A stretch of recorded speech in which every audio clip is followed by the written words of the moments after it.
एक तू सच्चा तेरा नाम सच्चा। अनंत पृष्ठ 205। सतपुरुष बाबा फुलसंदे वाले कहते हैं, परमेश्वर चाहता है कि तुम पवित्र आत्मा बनो। इंसान तो आंधी में जलता हुआ दिया है, वो खुशी भी देगा तुमको जिसने के गम दिया है। सतपुरुष फरमाते हैं कि कितने ही लोग ऐसे रहे जिन्होंने आदमी को आदमी ना गिना, पर एक वक्त वो आया कि वक्त ने उन्हें घुटने टिकवा दिए और वो गिड़गिड़ाते रहे। पर सुनो, पंख टूट जाने के बाद क्या पक्षी आकाश में प्रवाज कर सकता है? वो नहीं कर सकता। तब फिर तुम बाज क्यों नहीं आते कि तुम अंतहीन संताप में जाकर ना पड़ो। जिसने अपनी आत्मा को अविनाशी ईश्वर के निर्मल प्रकाश में लय कर लिया, उन्हीं का जन्म और जीवन धन्य है। जो कोई ऐसा मान रहे हैं कि मालिक सब जगह मौजूद है, फिर आना जाना कहाँ है, यह बात दुरुस्त नहीं।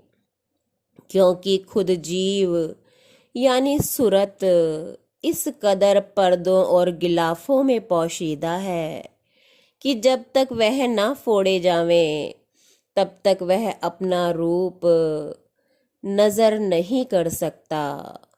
और फिर वहां से सच्चे मालिक यानी भंडार का दर्शन और भी दूर है और कितने ही पर्दों में गुप्त है। इसी तरह यह भी पर्दे फोड़कर धुर मुकाम तक पहुंचाना हो सकता है। इन लोगों की नजर पड़ेगी तो बाहर के पर्दे या गिलाफ पर, जिसको स्थूल शरीर कहते हैं, और यह हरदम बदलने वाला और नाशवान है। फिर उनको सत्य पद का दर्शन कैसे मिल सकता है?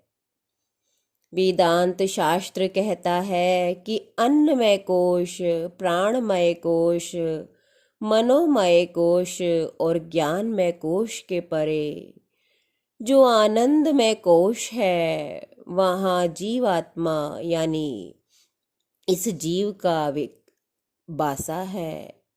इन पर्दों को फोड़कर जीव यानी सूरत का दर्शन हो सकता है।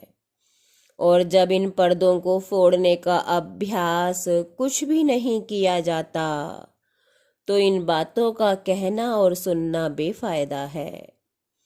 क्योंकि खाली बातों से मुक्ति या सच्चा उद्धार हासिल नहीं हो सकता। देखो, किसी दरख्त के बीज को उसकी रूह कितने पर्दे यानी तह या छिलकों में और फिर उसके मग्ज के अंदर किसी तरह पोशीदा है, जहां से कि वृक्ष उगने में कल्ला फूटकर धार रूप होकर निकलता है। इसी तरह सब शरीरों में रूह या जीव या सूरत कितने ही पर्दों में पोशीदा है, और उसका दर्शन सब पर्दे हटाकर अंतर के चैतन्य यानी रूह की दृष्टि से हो सकता है।